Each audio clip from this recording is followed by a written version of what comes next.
नमस्कार, JD palmistry में एक बार फिर से स्वागत है आपका।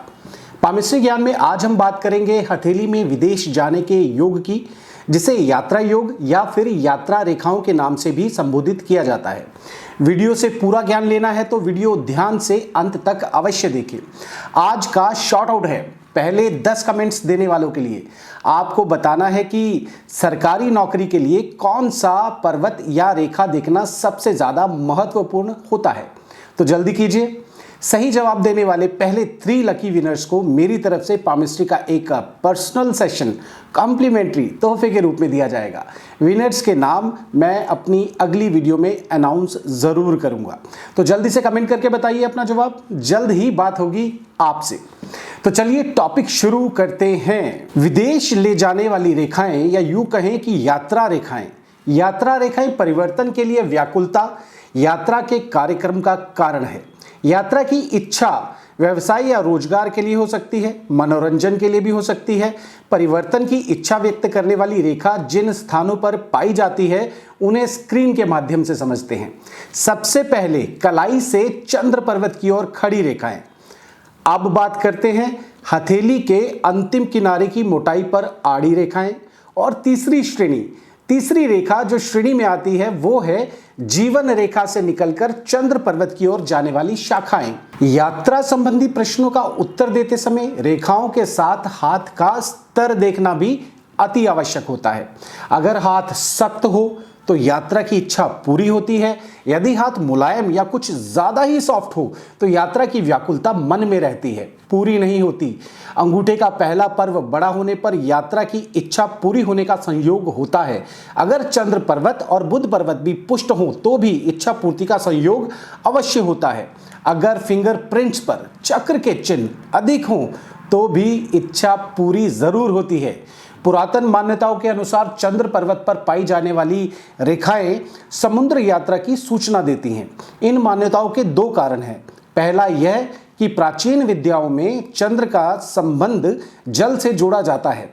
दूसरा यह कि पूर्व काल में विदेश जाने के लिए समुद्री यात्रा ही एकमात्र माध्यम था।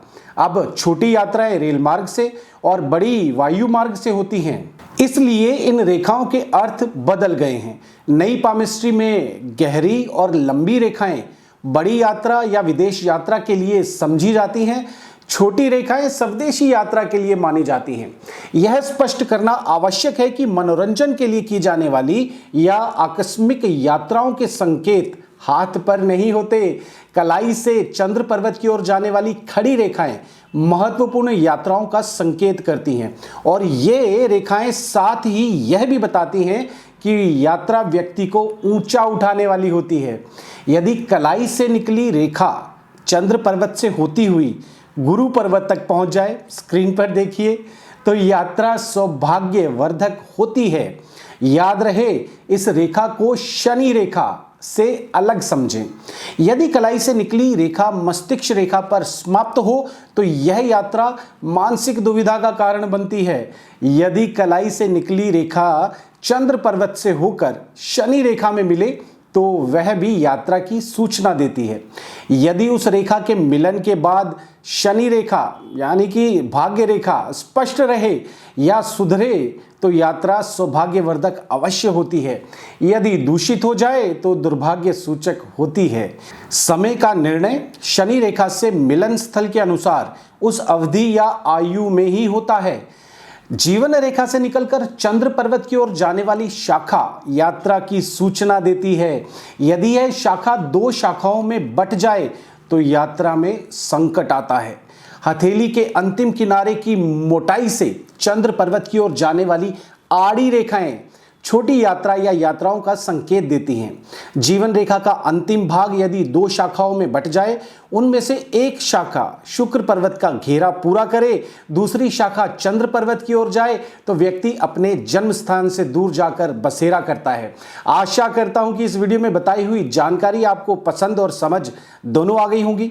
जुड़े रहिए साथ में ऐसे ही और ज्ञानवर्धक वीडियोस के लिए जो कि होंगे आपकी जिंदगी के समरूप। चैनल में नए हैं तो चैनल सब्सक्राइब जरूर कर लें। वीडियो अच्छा लगा है तो लाइक जरूर करें और कमेंट करके अवश्य बतलाएं आज के शॉर्ट आउट का जवाब।